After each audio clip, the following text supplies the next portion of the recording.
और सीधे सीधे बात करेंगे सबसे पहले उस मुद्दे की जो मुद्दा काफ़ी गर्म है, जिस मुद्दे को लेकर आज जो है काफ़ी चर्चा रही, और वो रहा अनिल मिश्रा, एडवोकेट अनिल मिश्रा। बाबा साहब अम्बेडकर को लेकर जो है उनको अरेस्ट किया गया, अरेस्ट करने के बाद में जो है उनको जेल में भेजा गया, और इसके बाद जो है सरगर्मियाँ बढ़ती रहीं। आज जो है उनकी बेल एप्लीकेशन लगी थी, उस बेल एप्लीकेशन पर आज कोई फैसला नहीं हो पाया। क्यों नहीं हो पाया, ये आपको समझना सबसे पहले ज़रूरी है। ज़रा समझिएगा, जो नॉर्मली जो सब कुछ चल रहा था, उस नॉर्मल से अचानक से सब कुछ एबनॉर्मल होता है। आज बेल एप्लीकेशन लगती है, और बेल एप्लीकेशन जो लगती है वो जो है, जब वो लगती है तो ग्वालियर हाई कोर्ट में लगती है। ग्वालियर हाई कोर्ट में एक लीव बेंच होती है, स्पेशल बेंच होती है, जो लीव बेंच होती है, स्पेशल लीव बेंच, छुट्टियों वाली बेंच। तो वो कल भी लगी थी, और कल के बाद उन्होंने संडे को सॉरी सैटरडे को लगी, और सैटरडे के बाद उन्होंने छुट्टी के दिन भी उन्होंने संडे को भी सुन लिया उसको। बोले सर कल भी हम सुनेंगे इसको। मैटर क्या हुआ जरा इसको समझिए। अब ज़रा समझने का प्रयास कीजिएगा कि ये मैटर किस तरह से, जो बीजेपी इसमें एक्सपोज हो गई बुरी तरह से, उसको समझने का प्रयास कीजिए कि किस तरह से बीजेपी ने पूरी ताकत लगा दी, झोंक दी कि अनिल मिश्रा को जमानत ना मिले। जबकि एक सामान्य सी घटना, हज़ारों केस होते हैं जहाँ किसी ने वो जलाया है, अंबेडकर की मूर्ति तोड़ी, हज़ारों केस होते हैं, कोई एक इकलौता केस नहीं है ना। लेकिन कभी भी आपने ऐसा सरकार का प्रेशर नहीं देखा होगा कि सरकार बिल्कुल मरी ही जा रही है, कि प्राण ही निकले जा रहे हैं सरकार के, कि सरकार को बस कैसे भी करके डिफेंड करना। मैं ऐसा क्यों कह रहा हूँ जरा समझिए। मामला था ग्वालियर में, बेल एप्लीकेशन लगी ग्वालियर में लगभग 1 दर्जन इनके पास में असिस्टेंट एडवोकेट जनरल वगैरह होंगे। एजी इनके पास में करीब तकरीबन 1 दर्जन होंगे, है ना, असिस्टेंट एडवोकेट जनरल, जो सरकारी वकील होते हैं हाई कोर्ट के अंदर, उनको एडवोकेट जनरल कहा जाता है, जो उनका बॉस होता है।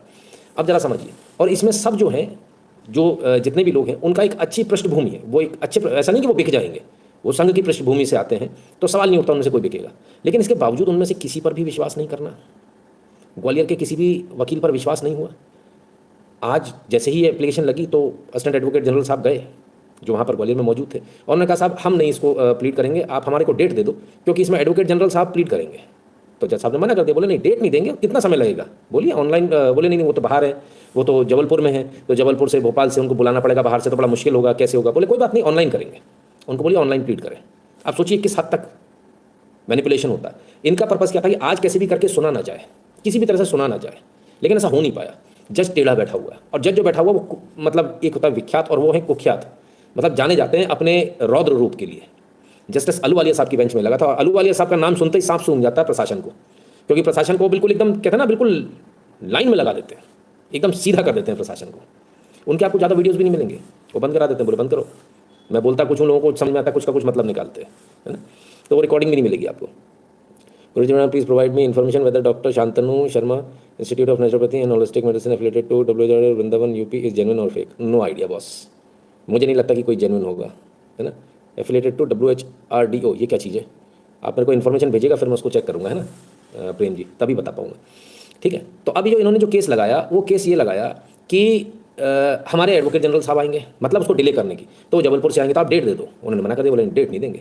आजकल तो सारा ऑनलाइन फॉर्मेट है, आप उनसे बोलिए और वो लाइव आ जाए, हम उनकी वेबएक्स पे और तमाम सारी मीटिंग होती है, हम उस पर सुनेंगे उनको जो प्लीड करना हो करें। तो बड़ी मुश्किल से फिर घंटा 2 घंटा बर्बाद करने के बाद फिर जो है इनको क्या लग रहा था कि अरे यार वो जैसे जैसे टल जाए, जस्टिस अलूवालिया की अदालत में ना लगे केस, ठीक है ना। अब समझिए इसके बाद क्या होता है, फिर आते हैं, पेश होते हैं एडवोकेट जनरल साहब। एक बात बताइए, इतने सारे असिस्टेंट एडवोकेट जनरल हैं, आपको किसी पे भरोसा नहीं है? नहीं, ऐसा नहीं है। आपको ये दिखाना है कि हम पूरी ताकत लगा रहे हैं, आपको पूरी ताकत लगा रहे हो आप। एडवोकेट जनरल को आपने उतार दिया, एडवोकेट जनरल एक जरा से केस में, इतने से केस में एडवोकेट जनरल को उतार दिया आपने। ऐसा कौन सा आतंकवादी का केस है भाई कि आपको एडवोकेट जनरल को उतारना गया? इतना कितना महत्वपूर्ण केस है? कौन सा भाई किसी CM PM के खिलाफ में कुछ हो गया है, या किसी ने उनको मारने की कोशिश करी है? ऐसा कौन सा इतना बड़ा केस हो गया? गजब है, बड़ी हैरानी की बात है।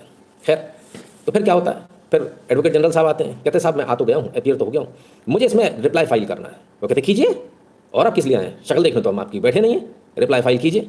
तो एडवोकेट जनरल साहब बोले साहब रिप्लाई फाइल करने तो बहुत सारे कागज देखने पड़ेंगे, मंगाने पड़ेंगे, ऐसा करना पड़ेगा, वैसा करना। बोले फिर? तो बोले डेट दे दो। बोले अच्छा। बोले कब की दे दें? बोले 14-15 दिन बाद की दे दो। बोले वो तो संभव ही नहीं है। बोले अच्छा तो 10 दिन बाद की दे दो। बोले वो भी संभव नहीं है, क्योंकि जो कांड हुआ वो सर कुछ दूसरा कांड हो गया। देखो वकीलों से नहीं जीत सकते, वकील बहुत स्मार्ट होते हैं, और दिमाग वाले से जीतना पॉसिबल नहीं होता है। वो सोचे कि बेल एप्लीकेशन लगी है, बेल एप्लीकेशन लगी नहीं थी in the high court of Madhya Pradesh at Gwalior. Bail application नहीं sir, WP number 2 of 2026 writ petition है ये, Anil Mishra versus state of Madhya Pradesh. तो अनिल मिश्रा जी ने भी क्या ज़बरदस्त दांव खेला है। उन्होंने बेल एप्लीकेशन नहीं लगाई, उन्होंने लाइफ और लिबर्टी को लेकर रिट पिटीशन दायर करी। और जब लाइफ और लिबर्टी की रिट पिटीशन है तो वो ऐसा नहीं होता कि तारीख दे दो। तो जस्टिस अलूवालिया साहब ने बोला, बोले नहीं, ये किसी की लाइफ और लिबर्टी का सवाल है, और ये रेट पिटिशन है mister, this is not bail application. तो इसमें तारीख नहीं दी जा सकती, हम आपको तारीख तो नहीं दे पाएंगे। बहुत से बहुत अगर आपको अपना रिप्लाई तैयार करना तो आपके पास कल तक का समय है, आप कल ले लीजिए। अब ये क्या बोले, अब देखिएगा, समझदारी देखिएगा, बीजेपी ने, मैं कैसे कह रहा हूँ, बीजेपी एक्सपोज हो गई, बुरी तरह से एक्सपोज हो गई, क्योंकि ऑर्डर ऊपर से था, ना ना ना ना ना, स्टेट से नहीं सर, और ऊपर सेंटर से, कि बस कैसे भी करके ये एप्लीकेशन सुनी नहीं जानी चाहिए अहलूवालिया साहब के उसमें, क्योंकि अहलूवालिया साहब के ऊपर किसी का दबाव नहीं चलता, अहलूवालिया साहब किसी की सुनते नहीं, किसी को इंप्रेस नहीं करते। तो जस्टिस अहलूवालिया साहब के हमारे सब पत्ते की तरह खड़कते हैं और वो सजा ठोक देते हैं, और बड़ी भयंकर भयंकर चोट ठोकते हैं, ऐसी वैसी नहीं। एक केस में तो उन्होंने सीधे एक एसएचओ को रिवर्ट करके जहाँ से आया था वहाँ पहुँचा दिया और दोबारा ट्रेनिंग करा दी, बोले इसकी पुलिस की दोबारा ट्रेनिंग कराओ। बड़ी भयंकर सजा देते हैं भाई, आदमी मतलब ऐसी सजा है कि आदमी रो जाए बिल्कुल। खैर, अब जो है इसके बाद में ये बोलते साहब हमें रिप्लाई फाइल करना है हमें, तो उन्होंने बोला बोले नहीं इतनी लंबी डेट नहीं दे सकते, हम कल की देंगे। तो बोले अच्छा अच्छा अच्छा सुनिए जज साहब, हमारी एक रिक्वेस्ट सुन लीजिए। क्या? बोले कि आप ना इसको मंडे की दे दीजिए डेट, संडे की मत, संडे को तो वैसे भी छुट्टी है जज साहब। बोले नहीं नहीं नहीं नहीं नहीं, जज साहब सरदार जी हैं।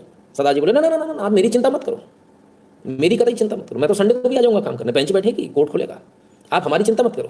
बोले नहीं नहीं नहीं वो साहब हमको भी पढ़ना पड़ेगा, करना पड़ेगा, अब मंडे की दे दो, मंडे की। अब इतनी क्या ऐसी अड़ी थी कि मंडे और संडे में फ़र्क पड़ रहा था। ब्लॉक कर दूंगा मिस्टर, बिहेव योरसेल्फ, बहुत देर से देख रहा हूँ आपको। तो इतनी कौन सी एजेंसी आ गई थी कि मंडे और संडे में फ़र्क पड़ रहा था? ऐसा क्या हो गया था? क्योंकि मंडे को अगर लगेगी एप्लीकेशन, बड़ा टेक्निकल पॉइंट है सर, अदालत के पॉइंट है, समझिएगा। मंडे को अगर लगेगी तो रोस्टर पे आएगा, और रोस्टर पे आएगा तो स्पेशल लीव बेंच नहीं सुनेगी, हाँ छुट्टी वाली स्पेशल बेंच नहीं सुनेगी, यानी उसमें अहलूवालिया साहब नहीं होंगे, उसमें कोई दूसरे साहब होंगे, और जो दूसरे साहब होंगे उनसे कुछ होगी सेटिंग कि नहीं मिलेगी बेल। अब चलिए मैं आगे भी बता देता हूँ दूसरे साहब क्या। दूसरे साहब उसमें वो हैं जो मिश्रा जी की ही जमात से आते हैं। हाँ, प्लानिंग ऐसी करी थी कि मंडे को कैसे भी करके हो जाए, और जैसे ही मंडे को यदि हो जाएगा, मंडे को यदि शिफ्ट हो जाएगा तो एक उन्हीं की कम्युनिटी वाला बंदा बैठेगा और वो डिनाई कर देगा बिल को। तो अब क्या होगा, तुम सारे के सारे ब्राह्मण चिल्ला रहे ब्राह्मण ब्राह्मण ब्राह्मण, तो हम ब्राह्मण से ही कैंसिल करा देंगे ना बिल को। ब्राह्मण नहीं देगा तुम्हारे को बेल, देगा ही नहीं, सुनेगा ही नहीं, तुम्हारी सुनवाई नहीं करेगा, तो रट्टा खत्म। अब तुम कुछ नहीं कह पाओगे क्योंकि ब्राह्मण ने ब्राह्मण की कैंसिल करी है। सारी तैयारी, मतलब पॉलिटिक्स देखिए कितनी गंदी होती है। उन्होंने कोर्ट के अंदर भी अपना हिसाब किताब लगा लिया, दिमाग लगा लिया कि हमें करना कैसे। लेकिन साहब उनको भी अहलूवालिया साहब कहते हैं। अहलूवालिया साहब ने ना इधर सुनी ना उधर, बोले ना कल ही सुनूंगा, लाइफ एंड लिबर्टी का मैटर है, रेट पिटिशन है, कोई मजाक थोड़ी है, इसको कल ही सुना जाएगा। आप भाई बड़ी मुसीबत में है। अब कल अगर उन्होंने सुन ली, क्योंकि रेट पिटिशन है, तो 90% चांसेस ये हैं इस रेट पिटिशन में कि अहलूवालिया साहब जो है इनको इस मुकदमे को हो सकता है खारिज कर दें, या खारिज ना भी करें तो इनको बेल तो तुरंत दे देंगे, बोले you are out, you are free. ठीक है, 90% चांसेस इसके हैं, क्योंकि जो केस की जो मेरिट है वो मेरिट एकदम क्लियर कट बोल रही है।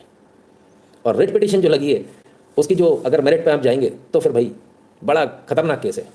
पुलिस गलती इसमें बहुत सारी कर गई।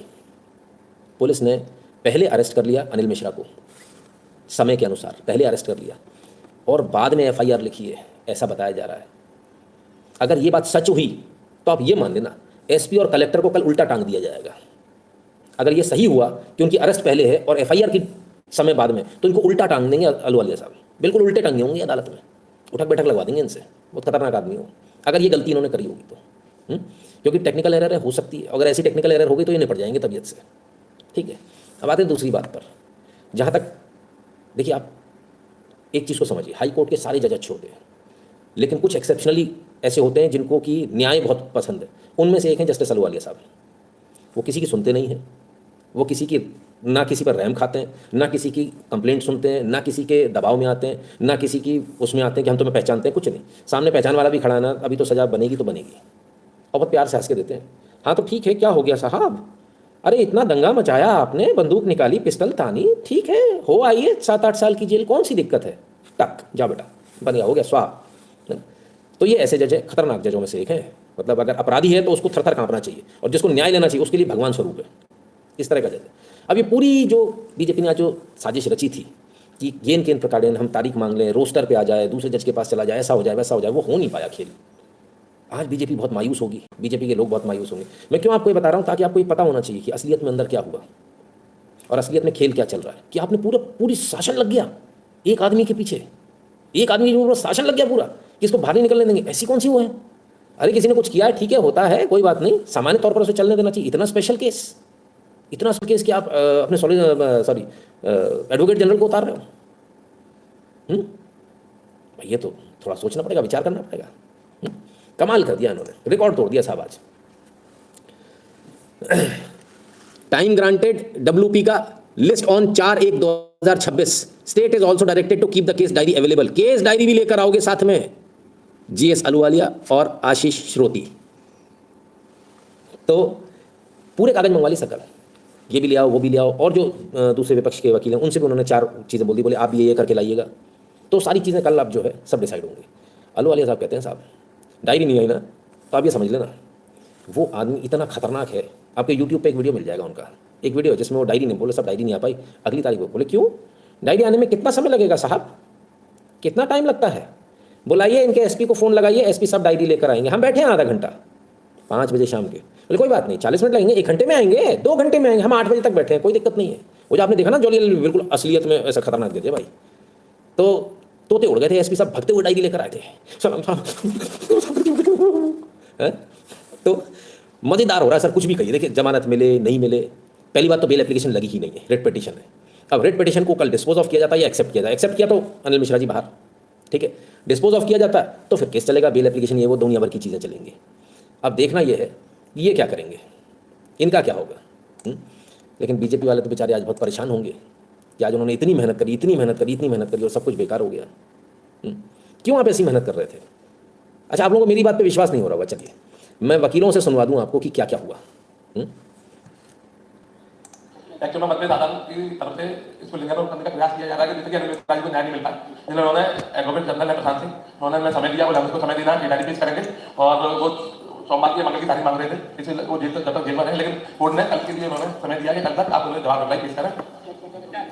उसमें कई डायरी आएगी और जब शासन का पूरा जवाब आएगा तो उनका कहना है कि इनके पहले दिन का कोई उनके पास होगा, बोले बता रहा है पूरा पहले का बताना चाहते हैं, इसलिए उन्होंने दिया हुआ है, तो वो समय मांग रहे हैं।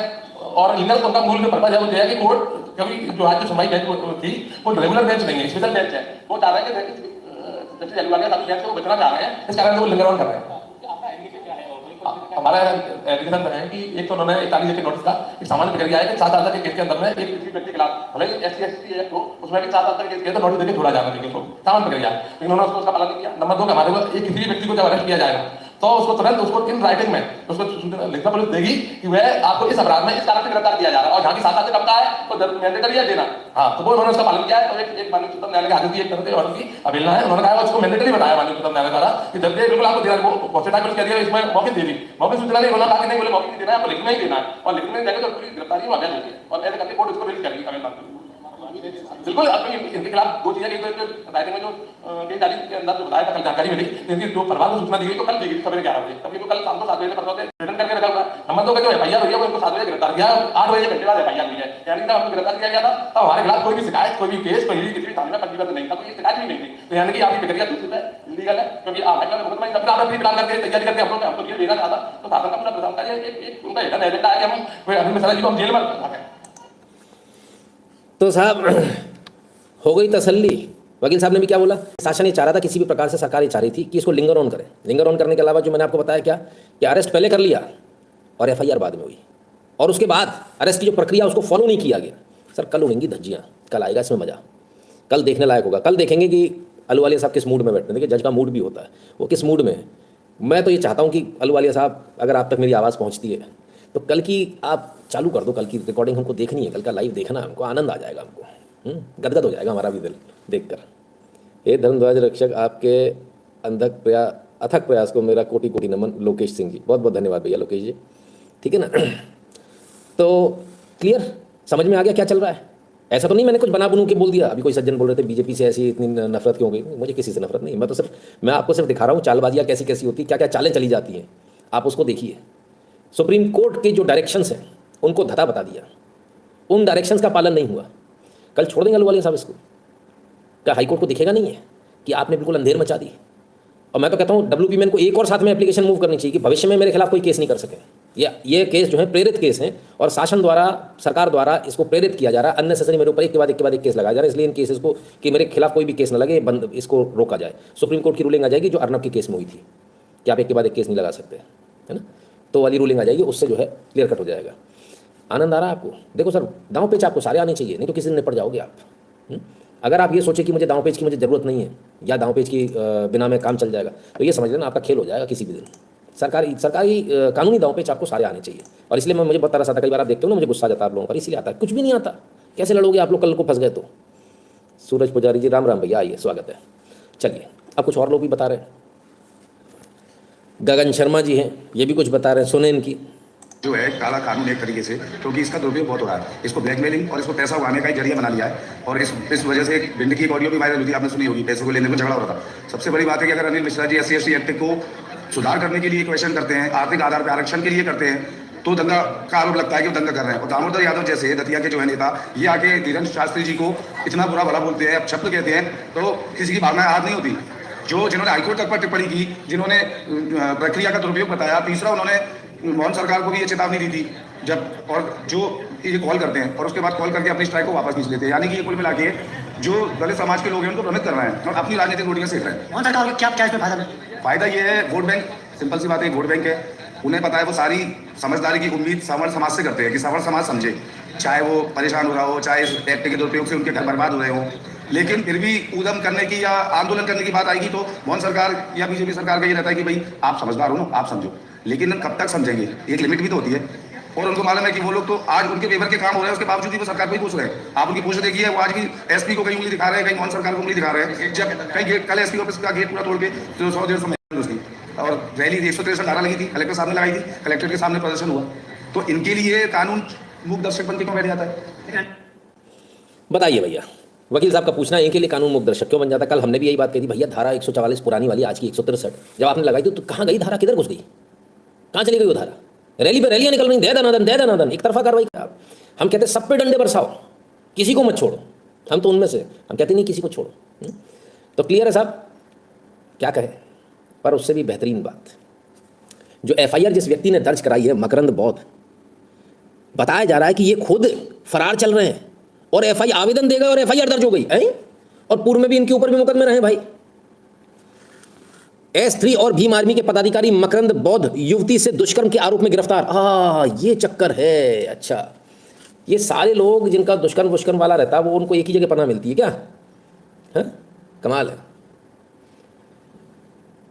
तो ये स्थिति है इनकी, गजब की हालत है। अभी कल आएगा मजा। जय श्री राम, धीरज यादव, गुरुग्राम। आइए भैया, स्वागत है धीरज जी, ठीक है ना। कल आएगा सही मजा, कल देखिए। अभी तो केस शुरू हुआ है, अभी आनंद लीजिएगा आप। Guru ji, how to provide info to, भैया व्हाट्सएप कर दीजिए ना। 2 जनवरी को भेजा आपने। अच्छा, आपका नंबर मेरे पास सेव होगा तो अच्छी बात है, मैं देख लूँगा, उसको कोशिश करूँगा ना। चलिए, तो अभी जो है ये सारी कहानी चल रही है। अब आपको समझ में आया, एक तरफा कार्रवाई। बहुत सारे लोगों को लग रहा होगा अरे ऐसा वैसा है, ये क्यों? अब तो सर साबित हो गया, अब तो ऑन पेपर साबित हो गया, पूरी तरह से एक्सपोज हो गया। कहते हैं ना, कपड़े उतर गए भाई, बिल्कुल नंगे हो गए, एकदम खुलकर आ गए मैदान में कि इनको किस विरोध में और किसके पक्ष में इन्हें खड़े हैं। ये खड़े हैं भीम आर्मी के पक्ष में और ये खड़े हैं आपके विरोध में, राष्ट्रवादियों के, सनातनियों के, हिंदूवादियों के विरोध में खड़े हैं। सीधी सी बात ये, अब तो साफ दिख रहा है, कुछ बचा नहीं है। अब तो ऑन पेपर दिख गया। अब तो आपने कोर्ट के अंदर मांग ली, तारीख लिखित में आ गया। अब तो प्रोसीडिंग में चढ़ गई भाई साहब, सरकारी पन्नों में, हाई कोर्ट के। आपकी सारी चालाकियां आ गई। अब क्या बचा है? आप तो रोस्टर पे चढ़ाने की सोच रहे थे, अफसोस हो नहीं पाया। वो गुस्सा बहुत होंगे बीजेपी वाले मुझसे, उनका बस नहीं चल रहा, मेरी ऐसी तैसी कर दे नहीं तो। हाँ, कमाल है। मोदी जी तानाशाही तो इंदिरा जी की भी नहीं चली थी और अभिमान तो राजा रावण का भी नहीं रहा, इसमें कोई दो राय नहीं। उत्कर्ष जी प्लीज़ लाइक कर लो, कह रहे हैं लोकेश जी। भैया लाइक कर लो सब लोग, जिनको देखना है, नहीं तो प्लीज़ चले जाओ, मत देखो, कोई ज़बरदस्ती नहीं है ना। देख रहे हो तो लाइक कर लो, ठीक है ना। तो आनंद आ रहा है आपको कि नहीं आ रहा है? ये है आपकी सरकार जिसको लेकर आप लोग मेरे से इतने दिनों से लड़ रहे थे, गाली गलौज कर रहे थे, फलाना कर रहे थे, ठिकाना कर रहे थे। ये रियलिटी है, ये रियलिटी हमने आपके सामने रख दी। इसलिए हमने आज पहले ही कहा था, बड़ा खुलासा, कि आप सब चौंक जाएंगे, क्योंकि आपको तो पता नहीं अंदर क्या चल रहा है। आपके लिए तो सिंपल है, बेल हुई, आज नहीं हुई, कल की तारीख लगे ना ना ना ना। उसके पहले जो पैंतरेबाजी हुई है, और मुझे मज़ा आता है पैंतरेबाजी में। देखो सर, मैं दिमाग वाला आदमी हूँ, मुझे दिमाग की पैंतरेबाजी में बहुत मज़ा आता है। खासकर खुद का केस नहीं हो ना, तब अपना केस हो तो बड़ी टेंशन हो जाएगी इसी चीज़ में। लेकिन यही चीज़ जब दूसरे का, तो उससे बहुत सीखने को बहुत मिलता है, बम पर सीखने को मिलता है। ठीक है ना। प्रणाम sir, what are you doing for Brahmins and general community is commendable. If not for you we would have been absolutely clueless and stupid. Light love life. नहीं, आप ऐसा चिंता मत कीजिए साहब, हम बैठे हैं ना, हम इसीलिए तो बैठेंगे, हम आपको सच दिखाएं, है ना। तो ये सिचुएशन है। अब आप समझ लीजिए क्या सिचुएशन है और क्या जो है। देखिए, आप एक चीज़ को समझिए, मैंने आपसे क्या बोला बार बार, यही लोगों का क्रिएशन है, ये भीम आर्मी, किसी और का नहीं है। और अब तो साफ दिखने लगा है। अरे आप, सिंपल सी बात है, कोई भी एक सामान्य सा केस था, सामान्य की तरह होता। आज तो चंद्रशेखर का भी बयान आया, बोले वो किसी ने जला दिया, बोले इससे कुछ नहीं पड़ता, लेकिन जो लोग, जिन लोगों की भावना है उनको बुरा लगता है। उसने भी इतना लाइटली लिया, वो भी नहीं है कि पीछे पड़ रहा है। लेकिन अभी अभी है, बहुत कुछ है, अभी देखिएगा आप, बहुत सारी चीज़ें दिखाता हूँ आपको। आज लेटर भी लिखा उन्होंने, कह रहे हैं NSA लगा दो। किस पर? अनिल मिश्रा पर। उन्होंने माननीय गृह मंत्री अमित शाह जी को लेटर लिखा है, माननीय सांसद चंद्रशेखर जी ने, कि भाई आप इन पर NSA लगा दो। मामला कोर्ट में है, और मैं कहता हूँ आज रात को लगा दो आप तो NSA, कसम से आप आज रात को लगा दो, कल अहलूवालिया साहब को सुनने दो, और फिर मैं देखूंगा आपके एडवोकेट जनरल की क्या दुर्गति होती है, और आपके SP, आपके DG, आपके चीफ सेक्रेटरी, आपके कलेक्टर, इनको ऐसे यूं उल्टा करके टांगा जाएगा कल कोर्ट में, उल्टा। इतना आसान नहीं है बाबू। सड़क पर बड़बड़ करना और कोर्ट के अंदर ज़मीन आसमान का फ़र्क होता है। मैंने कल आपसे क्या बोला, कोर्ट का प्रेमाइसिस का एब्सोल्यूट राइट जज का है, और जब आप कोर्ट में जाते हो ना सर, तो कोर्ट का नहीं, पूरे देश का एब्सोल्यूट प्रेमाइसिस उसी का है, कानून उसी का चलेगा, आपकी बड़बड़ाई नहीं चलेगी। उसका दिमाग घूम गया ना, तो आपका नाम नहीं भी है तो उठवा लेगा घर से, SP को बोल देगा इसको अरेस्ट करके अभी लेकर आओ, आना पड़ेगा आपको, ना नुकुर नहीं चलेगी। हम फरियादी होते हैं भाई साहब, हमारे वारंट निकलते हैं, गिरफ्तारी वारंट, गिरफ्तार करके लेकर आओ, और हमको जाना पड़ता है। अब हम कहने को हम चिल्लाने लगे, फरियादी कुछ नहीं होता, कितना चिल्लाओगे, कोर्ट परेशान है, वो कहती हमको केस निपटाना है, तुम मान ही रहे, तुम्हारे वो नहीं है, तुम्हारे मिजाज नहीं मिल रहे। हम जाते तो उस दिन सामने वाला वकील भग जाता है, वो कहता है सही है, इसके पास तो टाइम नहीं, भग जाओ आज, है ना। तो क्या होता है, बड़ा मुश्किल होता है सामंजस्य बैठाना। खैर, ये दाव पेच है, आप सबको भी बड़ा आनंद आएगा इस तब को मैं आपको दिखाता हूँ। सर ये खुले दिख रहे हैं आपको टैब्स, ऊपर से लेकर नीचे तक, ये 200 से ज़्यादा टैब्स है। अब सोचिए मेरे ऊपर कितना प्रेशर होगा, मुझे 200 टैब्स आज क्लियर करने हैं आज की तारीख में, इसको मैं कल नहीं ले जा सकता, ये वो वाले टैब्स हैं, है ना, क्योंकि दूसरे अभी, चलिए आपको लग रहा होगा कि ये एक ही वो है, ऐसे इतने और विंडोज़ खुले हुए हैं। अब आप अंदाज़ा लगा लीजिए कि कितने टाइप्स है मेरे पास में, ये तो आज खत्म करने वाले हैं। तो एक प्रेशर बहुत होता है दिमाग के ऊपर कि यार इसको जल्दी जल्दी जल्दी जल्दी करना है ना, इसलिए आते ही मैंने किसी को डांट दिया, माफ़ी चाहता हूँ भैया, वो ज़्यादा कमेंट कर रहे थे तो एकदम से, क्योंकि बीच में डिस्टर्बेंस हो रहा था। तो खैर हो क्या रहा है, आइए जरा और देखें। विनय मिश्रा ने अंबेडकर जी को लेकर कुछ कहा, फिर क्या हुआ।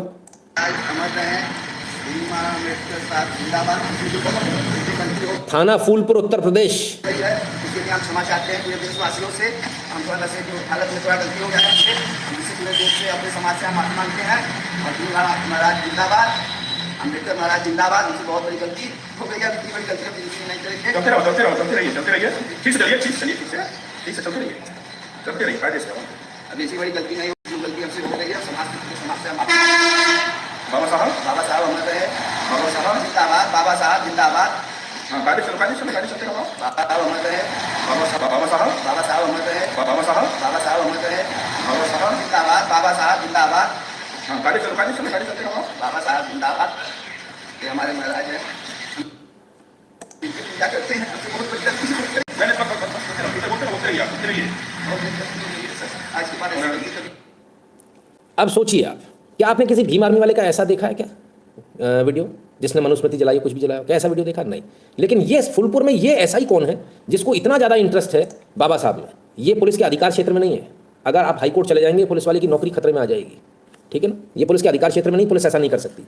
ये ऐसा ही कौन है भाई, जरा किसी को पता हो तो बताइए, इसका नाम क्या है, क्योंकि मुझे शक है कुछ ना कुछ गड़बड़ है भाई इसके साथ।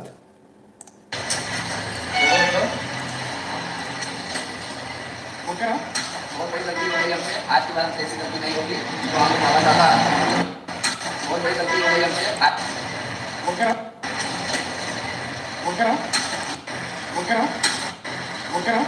बहुत बड़ी गलती हो गई हमसे, आज के बाद हमसे ऐसी गलती नहीं होगी। तो हम बाबा साहब तरीके से हमारे भगवान हैं, हम नशे में दूसरे में आके काम कर रहे थे। बाबा साहब से माफी मांगते हैं, ऐसी गलती बाबा राम अम्बेडकर महाराज की जिंदाबाद। ये सभी के भगवान है, हमारे भगवान है, हमसे बहुत बड़ी गलती हो गई है, क्षमा मांगते हैं। बाबा साहब अमर रहे, बाबा साहब जिंदाबाद, बाबा साहब जिंदाबाद। क्षमा मांगते हैं बाबा। समझ में आ गया आपको ये पुलिस वाला किस तरह से जबरदस्ती बुलवा रहा है? बाबा साहब, बाबा साहब। ये पुलिस वाला कौन है, इसकी डिटेल निकालिए जरा, ये कौन है पुलिस वाला? अब हम सीधी सीधी बात करें, किस जाति से आता है, बहुत आवश्यक है। ऐसे लोगों पर कार्रवाई होना बहुत जरूरी है ना। जो लोग अपने पद पर रहकर अगर उनको जात सूझ रही है या जातिवाद सूझ रहा है, तो उन लोगों को अपने पद पर रहने का अधिकार नहीं है। तुमने कमाया नहीं कमाया, हमें उससे कोई मतलब नहीं है। www.nitinshukla.in पर चले जाना, वहाँ QR कोड मिलेगा, स्कैन कीजिएगा, अपनी अपनी फीस ध्यान से भर दीजिएगा, 600 रुपये हो गई फीस, ठीक है ना।